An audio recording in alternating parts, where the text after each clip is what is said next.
Anushka nurse ಆಗಿ ಮನೆಗೆ ಕೆಲ್ಸಕ್ಕೆ ಬರ್ತಿದ್ದಾಗ ಈ 2 ನಂಬರ್ಗಳನ್ನ ಇಟ್ಕೊಂಡಿದ್ಲು ಅಂತ ಚಿಕ್ಕತ್ತೆ ಕೊಟ್ಟರು. ಈಗಲೂ ಇದೇ ನಂಬರ್ ಇಟ್ಕೊಂಡಿದ್ರೆ ಸಾಕು. ಕಾಲು ಕೈಗೆ ಬಿದ್ದಾದ್ರೂ ಸರಿ, ನನ್ನ ಮಗುನ ವಾಪಸ್ ಕರ್ಕೊಂಡ್ಬರ್ಬೇಕು. ಅಯ್ಯೋ, ಮೊದಲನೇ ನಂಬರು ಚಾಲ್ತಿಲಿಲ್ಲ ಅಂತ ಬರ್ತಿದೆ.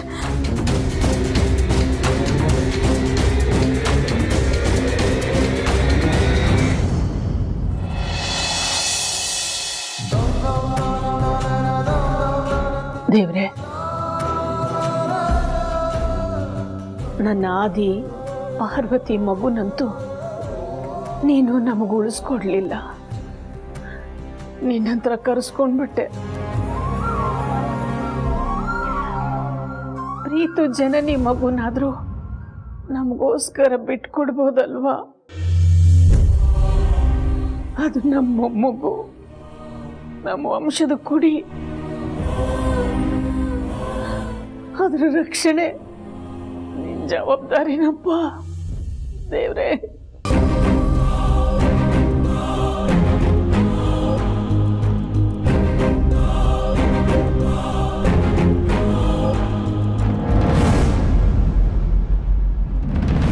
ಅಯ್ಯೋ, ಈ ನಂಬರು ಸ್ವಿಚ್ ಆಫ್ ಅಂತ ಬರ್ತಿದೆಯಲ್ಲ.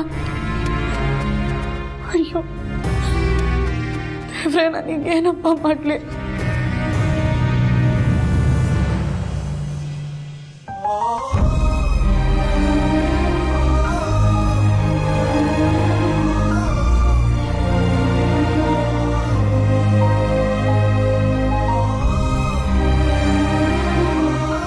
ದೇವ್ರೆ, ನನ್ನ ಮಗುನ ಕಾಪಾಡು. ಅದಕ್ಕೆ ಯಾವ ಅಪಾಯನೂ ಆಗದೆ ಇರೋ ಥರ ನೋಡ್ಕೊ. ಬೇಕಾದ್ರೆ ನನ್ನ ಪ್ರಾಣ ತಗೋ. ನನ್ನ ಮಗುನ ಸುರಕ್ಷಿತವಾಗಿ ಮನೆಗೆ ತಲುಪಿಸಪ್ಪ ತಂದೆ.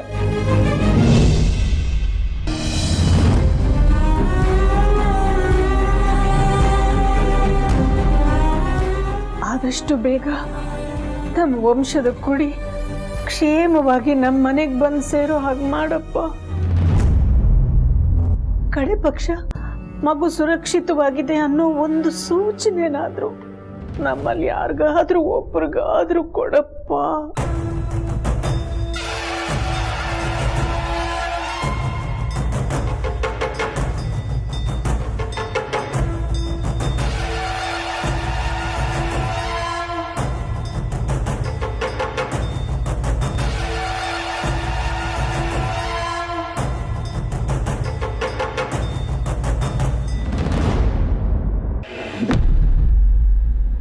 ಅಯ್ಯೋ ಜೋ ಜೋ ಜೋ ಜೋ ನೋಡೆ ಕಂದಮ್ಮ, ನಿಮ್ಮ ಅಪ್ಪ ಅಮ್ಮನ ಆಸೆ ಪ್ರಕಾರ ನಮ್ಮ ಪಾರ್ವತಿ ಆಡಿ ಬೆಳೆದ ತೊಟ್ಲಲ್ಲೇ ನಿನ್ನೂ ಮಲಗಿಸ್ತಾ ಇದ್ದೀನಿ.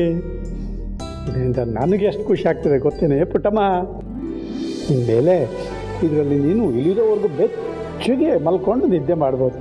ಇರೋಷ್ಟು ದಿವಸ ಯಾಕೆ ನಮ್ಮ ಮನೆಗೆ ಹೋದ್ಮೇಲೆ ಕೂಡ, ಯಾಕಂದರೆ ನಾವು ಇಲ್ಲಿಂದ ಸೀದಾ ನಮ್ಮ ಮನೆಗೆ ಹೋಗೋದು.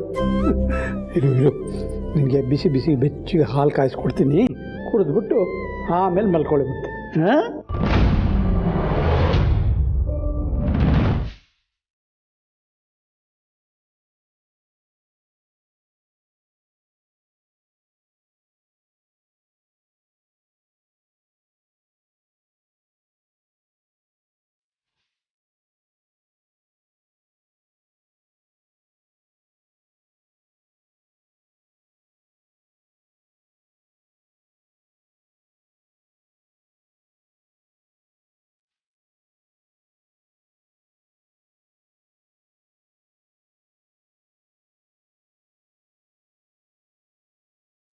ಈ ಮಗುನ ಕರ್ಕೊಂಡು ಬಂದಿರೋದು ನೀವಾ?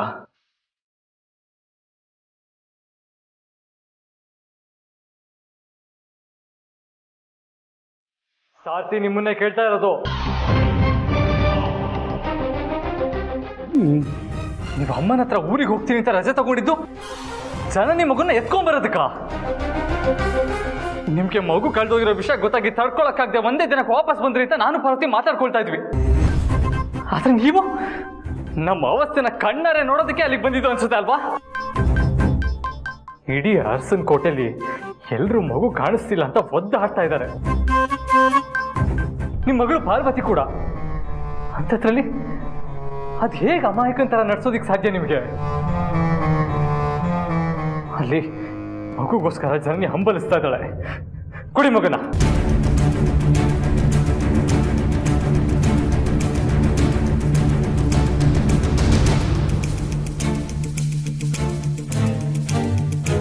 ಸಾತಿ,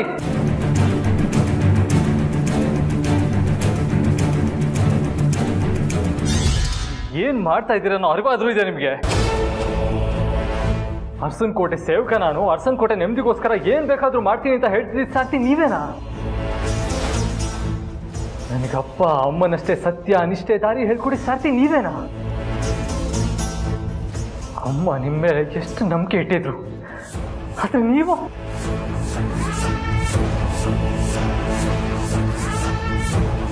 ನಾನು ಏನೇ ಮಾಡಿದ್ರು ಅದಕ್ಕೊಂದು ಕಾರಣ ಇರುತ್ತೆ ದೊಡ್ಡ ಯಜಮಾನ್ರೆ. ಕಳ್ಳನಿಗೂ ಒಂದು ಕಾರಣ ಇರುತ್ತೆ ಸಾರ್ಥಿ.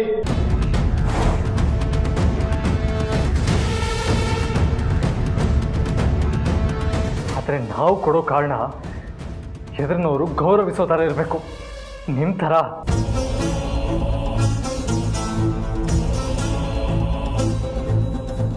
ನೀವು ಏನು ಬೇಕಾದರೂ ಅಂದ್ಕೊಳ್ಳಿ, ಆದರೆ ದಯವಿಟ್ಟು ಈ ಮಗು ಈಗ ನನ್ನ ಜೊತೆನೇ ಇರೋದಕ್ಕೆ ಬಿಡಿ. ನೀವು ಸುಮ್ಮನಿದ್ದು ಬಿಡಿ.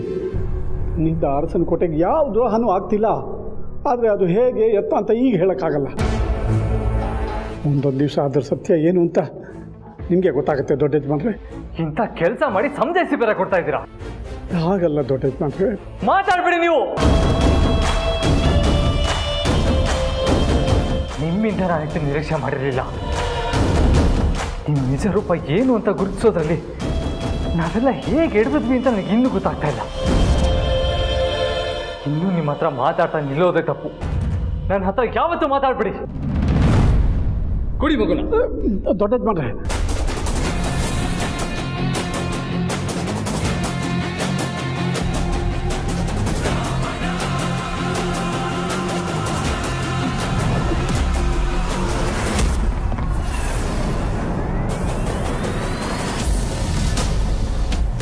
ದೊಡ್ಡ ಯಜಮಾನ್ರೆ,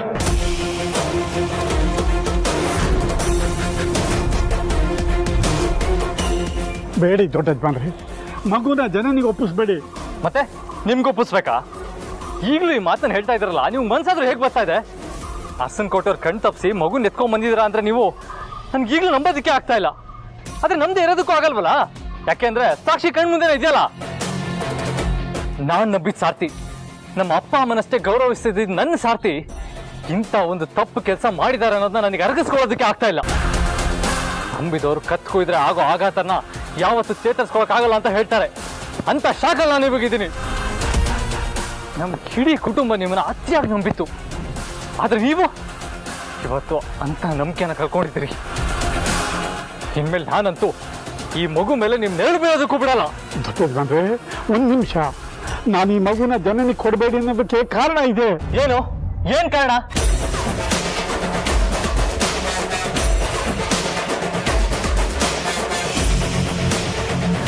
ಹೇಳು ಪಾರು.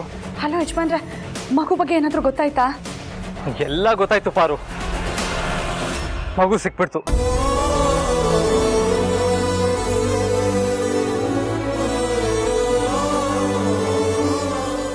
ಏನಂದ್ರೆ ಮಗು ಸಿಕ್ತಾ?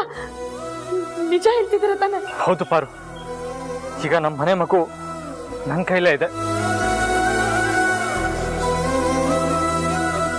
ಯಜಮಾನ್ರೆ, ಮಗು ಹುಷಾರಾಗಿದ್ದೆ ತಾನೆ? ಅದಕ್ಕೇನು ತೊಂದರೆ ಆಗಿಲ್ಲ ಅಲ್ವಾ? ತೊಂದರೆ ಆಗೋದಕ್ಕೆ ನಾನು ಬಿಡ್ತೀನ? ಇನ್ನು 1 ಅವರಲ್ಲಿ ನಾನು ಮನೇಲಿ ಇರ್ತೀನಿ. ನಮ್ಮ ಮನೆ ಮಗು ಅಲ್ಲಿರುತ್ತೆ. ಜನನಿ ಅಮ್ಮ ಎಲ್ಲರಿಗೂ ಹೇಳ್ಬಿಡು. ಸರಿ ಯಜಮಾನ್ರೆ.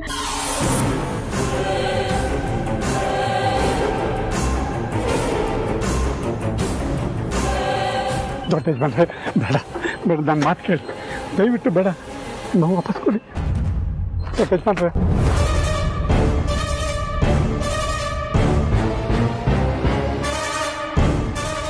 ಅಯ್ಯೋ, ಹೋಗಿಬಿಟ್ರಲ್ಲ. ದೊಡ್ಡ ಯಜಮಾನ್ರು ಈ ಮಗುನ ಅರಸನಕೋಟೆಗೆ ತಗೊಂಡೋಗೋದನ್ನ ಹೇಗೆ ತಡೆಯೋದು? ಜನನಿಗೆ ಕೊಡೋದನ್ನ ಹೇಗೆ ತರಿಸೋದು?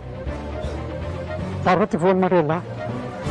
ಅಯ್ಯೋ, ಅವಳು ಹೇಳಿದ್ರೆ ಏನು ಪ್ರಯೋಜನ? ಅವಳ ತಾನೇ ತನ್ನ ಮಗುನ ಜನನಿಗೆ ಕೊಟ್ಟು ತ್ಯಾಗ ಮಾಡುವುದು. ಇಲ್ಲ, ನಾನೇ ಏನಾದರೂ ಮಾಡಬೇಕು. ಮಗುನ ಅರ್ಸನ್ ಕೊಟ್ಟು ತಗೊಂಡೋಗೋದನ್ನು ತಡಿಬೇಕು.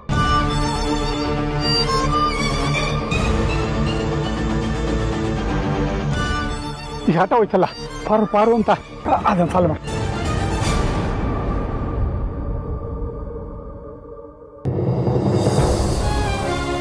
ದೇವ್ರೆ, ಕೊನೆಗೂ ನನ್ನ ಮಗು ಸಿಕ್ಬಿಡ್ತು.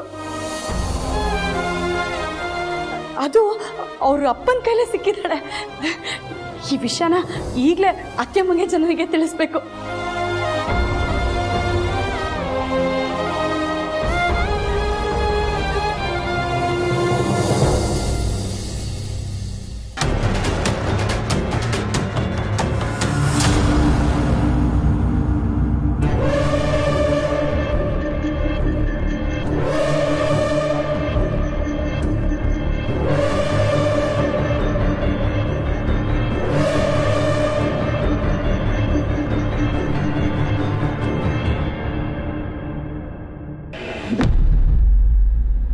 ಜನನಿ, ಧೈರ್ಯ ತಂದ್ಕೊಮ್ಮ.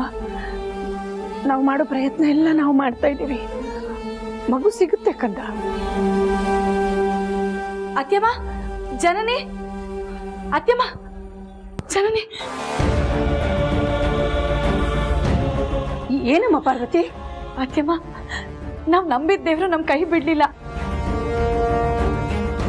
ಜನನಿ, ನಿಮ್ ಬಾವ ನಿನಗೆ ಕೊಟ್ಟ ಮಾತು ಉಳಿಸ್ಕೊಡೋ ಸಮಯ ಬಂದ್ಬಿಡ್ತು. ಯಜಮಾನ್ರಿಗೆ ನಮ್ಮ ಮಗು ಸಿಕ್ತಂತೆ.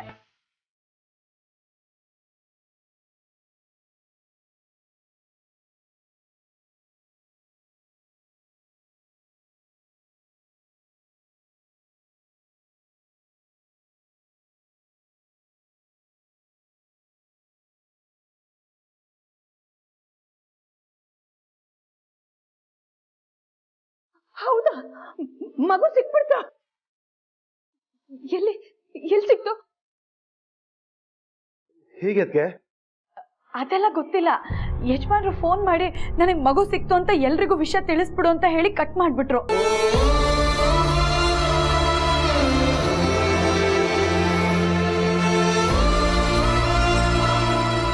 ಪಾಪ ಆದಿತ್ಯ, ಆದಷ್ಟು ಬೇಗ ಮಗುನ ಇಲ್ಲಿ ಕರ್ಕೊಂಡು ಬರೋ ಅರ್ಜೆನ್ಸಿಲಿದ್ದ ಅನ್ಸುತ್ತೆ. ಒಟ್ಟಿನಲ್ಲಿ ಮಗು ಸಿಕ್ತಲ್ಲ, ಅಷ್ಟು ಸಾಕು.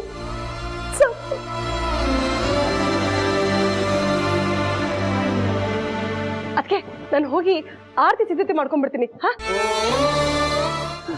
ಅಖಿಲ, ಮಗು ಕಾಣೆಯಾಗಿ 3 ದಿನ ಆಗ್ತಾ ಬಂತು. ಪಾಪ ಅದರ ಆರೋಗ್ಯ ಸ್ಥಿತಿ ಹೇಗಿದೆಯೋ ಏನೋ. ನಾನು ಒಂದ್ಸಲ ಫ್ಯಾಮಿಲಿ ಡಾಕ್ಟರ್ ಫೋನ್ ಮಾಡಿಬಿಡ್ತೀನಿ.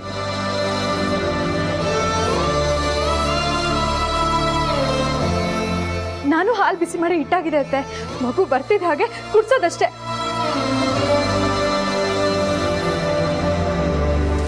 ನಾನು ಹೋಗಿ ಬಿಸಿನೀರು ಕಾಯೋದಕ್ಕೆ ಹಾಕ್ತೀನಿ.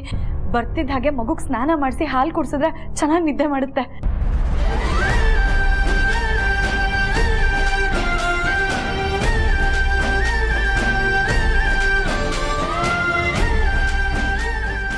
ಅರೆ, ಈಗ ತಾನೇ ಮಗು ಇರೋ ಜಾಗದಿಂದಾನೇ ಬರ್ತಿದ್ದೀನಿ. ನಾನೇ ನನ್ನ ಕೈಯಾರ ಮಗುನ ಹನುಮಂತು ಕೈ ಕೊಟ್ಟು ಬಂದಿದ್ದೀನಿ.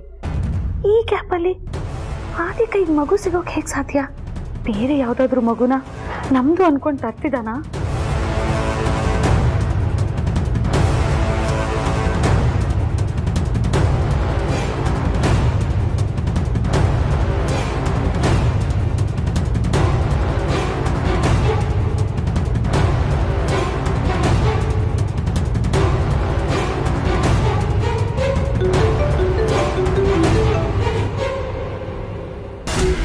ಹೇಳಿ ಮೇಡಮ್. ಹನುಮಂತು, ಪಾರ್ವತಿ ಹೇಳಿದ್ಲು ಆದಿತ್ಯನ್ಗೆ ಮಗು ಸಿಕ್ತಂತೆ. ಅರ್ಸನ್ ಕೋಟೆ ಕಡೆಗೆ ಕರ್ಕೊಂಡು ಬರ್ತಾ ಇದ್ದಾನಂತೆ. ಅದು ಹೇಗೆ ಸಾಧ್ಯ ಹನುಮಂತು? ನಾನು ಈಗ ತಾನೇ ಅಲ್ಲಿಂದಾನೇ ಬಂದಿದ್ದೀನಿ. ಅಷ್ಟು ಬೇಗ ಆದಿತ್ಯ ಅಲ್ಲಿಗೆ ಬರೋಕೆ ಹೇಗೆ ಸಾಧ್ಯ? ಮಗುನ ಪತ್ತೆ ಹಚ್ಚೋಕೆ ಹೇಗೆ ಸಾಧ್ಯ? ಅಯ್ಯೋ ದೇವ್ರೆ, ಯಾವ್ದಾದ್ರೂ ಅನಾಥಾಶ್ರಮದಿಂದ ಬೇರೆ ಮಗುನ್ ತಗೊಂಡು ಬರ್ತಿದ್ದಾನೇನೋ ಪಾಪ. ಇಲ್ಲ ಮೇಡಮ್, ನಮ್ಮ ದೊಡ್ಡ ಯಜಮಾನರು ಕರ್ಕೊಂಡು ಬರ್ತಾ ಇರೋದು ಅವ್ರದೇ ಮಗುನ, ನಮ್ಮ ಪಾರ್ವತಿ ಹೆತ್ ಮಗುನ.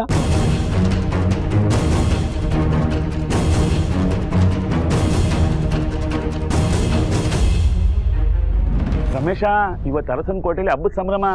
ಯಾಕೆ ಹೇಳೋ? ಕಳೆದೋದ್ ಮಗುನ ದೊಡ್ಡ ಯಜಮಾನ್ರು ಯಾವ ಕ್ಷಣದಲ್ಲಿ ಬೇಕಾದ್ರೆ ಕರ್ಕೊಂಡ್ಬರ್ಬೋದು. ಆ ಮಗು ದೃಷ್ಟಿ ಆಗಿರ್ತಲ್ವಾ, ಅದಕ್ಕೆ ನಾನು ಬೂದ್ ಗುಂಬ್ಳಕ್ಕೆ ತರಕ್ಕೆ ಹೋಗ್ತಾ ಇದ್ದೀನಿ. ಬೇಡ ಚೆನ್ನಪ್ಪಣ್ಣ, ಇವತ್ತು ಆ ಕೆಲಸ ನಂದು. ಯಾಕೆಂದ್ರೆ ರಘು ಅಪರಾಧ ನಾನು ಮೊದಲೇ ಪರ್ಮಿಷನ್ ತಗೊಂಡಿದ್ದೀನಿ. ಯಾಕೆಂದ್ರೆ ಮಗು ಕಾಣೆ ಆದಾಗ್ಲಿಂದ ನನಗೊಂದು ಗಿಲ್ಟ್ ಇತ್ತು. ಮಗುನ ಯಾರೇ ಎತ್ಕೊಂಡು ಹೋಗಿದ್ರು ಕೂಡ ಈ ಗೇಟ್ ಮುಂದೆನೇ ಕರ್ಕೊಂಡು ಹೋಗಿರ್ಬೇಕು. ನಾನು ಹೆಂಗೆ ಅಂತ ಗೊತ್ತಾಗ್ಲಿಲ್ಲ. ಮಗು ಕಾಣೆ ಆಗೋದಕ್ಕೆ ನಾನು ಒಬ್ಬ ಕಾರಣ ಆಗ್ಬಿಟ್ಟೆ ಅಂತ ಮನೆಯಲ್ಲಿ ದೀಪ ಹಚ್ಚೋದನ್ನೇ ಬಿಟ್ಬಿಟ್ಟಿದ್ದೀನಿ. ಆದ್ರೆ ಮಗು ಸಿಕ್ತಲ್ಲ, ಬಹಳ ಖುಷಿ ಆಯ್ತು. ಈಗಲೇ ನಾನು ಫೋನ್ ಮಾಡಿ ಮನೆಯಲ್ಲಿ ದೀಪ ಹಚ್ಚೋದಕ್ಕೆ ಹೇಳ್ತೀನಿ. ಕುಂಬಳಿಕಾಯಿ ನಾನೇ ತಗೊಂಡ್ಬರ್ತೀನಿ. ಇಬ್ರು ಸೇರಿ ಸಾಂಬಾರ ನಡಿ. ಅದು ಸರಿನಪ್ಪ. ನಾನು ತೊಟ್ಲು ತೊಗೊಂಡು ಹೊರಟಾಗಲೇ ದೊಡ್ಡ ಯಜಮಾನ್ರಿಗೆ ನನ್ನ ಮೇಲೆ ಡೌಟ್ ಬಂದಿದೆ. ನನ್ನ ಫಾಲೋ ಮಾಡ್ಕೊಂಡು ಬಂದಿದ್ದಾರೆ. ದೇವಸ್ಥಾನದಲ್ಲಿ ನನ್ನ ಜೊತೆ ಮಗು ಇದ್ದಿದ್ದು ನಾನು ನೋಡ್ಬಿಟ್ರು. ಈಗ ಮಗುನ ಎತ್ಕೊಂಡು ಹೋಗ್ತಿದ್ದಾರೆ. ಹೌದಾ? ಹಾಗಾದ್ರೆ ಆದಿಗೆ ಮಗು ನಿಂದೆ ಅಂತ ಹೇಳ್ಬಿಡ್ಬೇಕಿತ್ತು ಹನುಮಂತು. ಇಲ್ಲ, ನನ್ನಿಂದ ಆಗಲಿಲ್ಲ. ಅವ್ರೇನು ಅದು ಜನನಿ ಚಿಕ್ಕ ಯಜಮಾನ್ರು ಮಗು ಅಂತಲೇ ನಂಬ್ಕೊಂಡಿದ್ದಾರೆ. ಸಣ್ಣ ವಯಸ್ಸಿಂದ ಅವರು ನನ್ನನ್ನು ನೋಡಿದ್ದಾರೆ. ನಮ್ಮ ಸಾರಥಿಯಿಂದ ಯಾವ ತಪ್ಪು ಆಗಲ್ಲ ಅಂತ ಅಂದ್ಕೊಂಡಿದ್ದವರು ಇವತ್ತು ನನ್ನ ಕೈಲಿ ಮಗುನ ನೋಡಿ ನನ್ನ ಮೇಲೆ ನಂಬಿಕೆನೇ ಕಳ್ಕೊಂಡ್ಬಿಟ್ರು ಅನ್ಸುತ್ತೆ. ನನಗೆ ಮಾತಾಡೋದಕ್ಕೆ ಅವಕಾಶನೇ ಕೊಡಲಿಲ್ಲ. ಕೋಪದಿಂದ ನನ್ನ ಕೈಲಿ ಇದ್ದಿದ್ದ ಮಗುನ ಕಿತ್ಕೊಂಡು ಹೊರಟೇಬಿಟ್ರು. ಅಯ್ಯೋ ದೇವ್ರೆ, ಹನುಮಂತು, ನಿನ್ ಮೊಮ್ಮಗುನ ನೀನೇ ಕಿಡ್ನಾಪ್ ಮಾಡಿ ಏನೂ ಪ್ರಯೋಜನ ಆಗ್ಲಿಲ್ವಲ್ಲ. ಈ ಆದಿ ಒಬ್ಬ ಅವನ ಮಗುನ ಅವನೇ ತಂದು ಬೇರೆಯವ್ರಿಗೆ ಒಪ್ಪಿಸ್ತಾ ಇದ್ದಾನೆ. ಹನುಮಂತು, ಹೇಗಾದ್ರೂ ಮಾಡಿ ಇದನ್ನ ನೀನೇ ತಡಿಬೇಕು ಹನುಮಂತು. ಹಾ, ಪ್ರಯತ್ನ ಪಡ್ತೀನಿ. ಅಯ್ಯೋ, ದೂರ ಹೋಗ್ಬಿಟ್ರು. ಸ್ವಲ್ಪ ಫಾಲೋ ಮಾಡಪ್ಪ, ಸ್ಪೀಡಾಗಿ ಹೋಗು.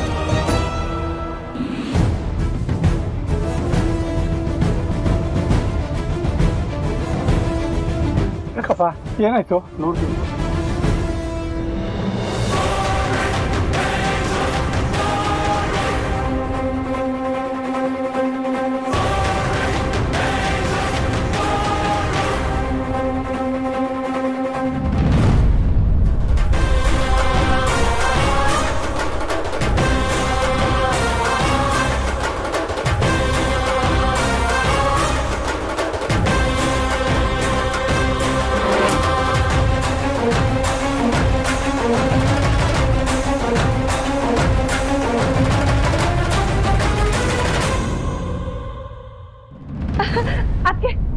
ನನ್ ಮಗುಗೆ ಆರ್ತಿ ಸಿದ್ಧತೆ ಮಾಡ್ಕೊಂಡಿದ್ದಾಯ್ತು.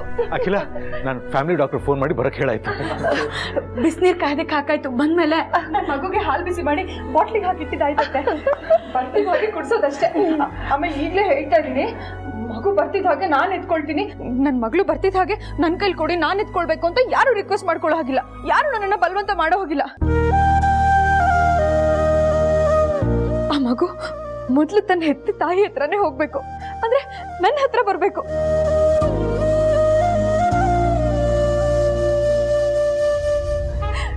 ನನ್ನ ಮಗುಗೆ ಹೊಟ್ಟೆ ತುಂಬಾ ಹಾಲು ಕೊಡಿಸಿ ಅದು ಸಾಕು ಅನ್ನೋಷ್ಟು ಅದನ್ನ ಎತ್ಕೊಂಡು ಮುದ್ದಾಡಿದ ಮೇಲೆನೆ ನಿಮ್ಗೆಲ್ರಿಗೂ ಅವಕಾಶ ಕೊಡೋದು.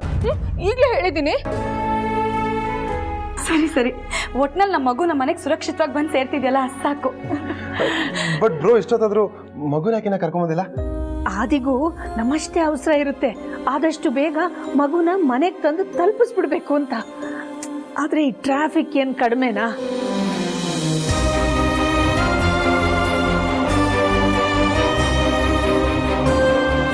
ಒಂದು ಗಂಟೆ ಅನ್ನೋದು 1.5 ಗಂಟೆ ಆಗುತ್ತೆ. ಬರ್ತಾನೆ, ಬೇಗ ಬರ್ತಾನೆ.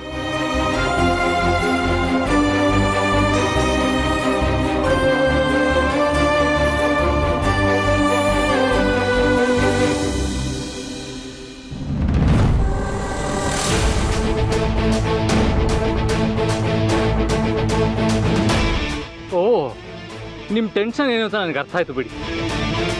ನಂಗೆಲ್ಲಿ ಹೋಗಿ ಅಮ್ಮನ ಹತ್ರ ಮಗು ಎತ್ಕೊಂಡು ಹೋಗಿ ನೀವೇ ಅಂತ ಹೇಳ್ತೀನಿ ಅಂತ ನಿಮಗೆ ಭಯನಾ? ನೀವು ಅದ್ರ ಬಗ್ಗೆ ತಲೆ ಕೆಡಿಸ್ಕೊಂಬೇಡಿ. ನಿಮ್ಮಿಂದ ಅರಸನ ಕೋಟೆಗೆ ನಂಬಿಕೆ ದ್ರೋಹ ಆಗಿದೆ ಅಂತ ನಾನು ಯಾರಿಗೂ ಹೇಳಲ್ಲ, ಪಾರಿಗೂ ಕೂಡ. ಯಾಕೆ ಅಂದರೆ ಮನಸ್ಸಿಗೆ ತೀರಾ ಹತ್ತಿರ ಆದವರಿಂದ ನಂಬಿಕೆ ದ್ರೋಹ ಆದಾಗ ತಡ್ಕೊಳ್ಳೋದು ಎಷ್ಟು ಕಷ್ಟ ಅಂತ ನನಗೆ ಅನುಭವ ಆಗಿದೆ. ಆ ನೋವು ಅವ್ರ ಅನುಭವಕ್ಕೂ ಬರೋದು ಬೇಡ. ದಯವಿಟ್ಟು ನನ್ನ ಮಾತು ಕೇಳಿ. ಮಗುನ ನೀವು ಯಾವ ಉದ್ದೇಶ ಇಟ್ಕೊಂಡು ಕಿಡ್ನಾಪ್ ಮಾಡಿದ್ರು ಅದು ನನಗೆ ಬೇಕಾಗಿಲ್ಲ. ಆದರೆ ಜನನಿ ಮಡ್ಲಿಗೆ ಈ ಮಗು ಸೇರೋದಷ್ಟೇ ನನಗೆ ಮುಖ್ಯ. ಅದು ಜನನಿ ಮಗು ಅಲ್ಲ, ನಿಮ್ಮ ಮಗು.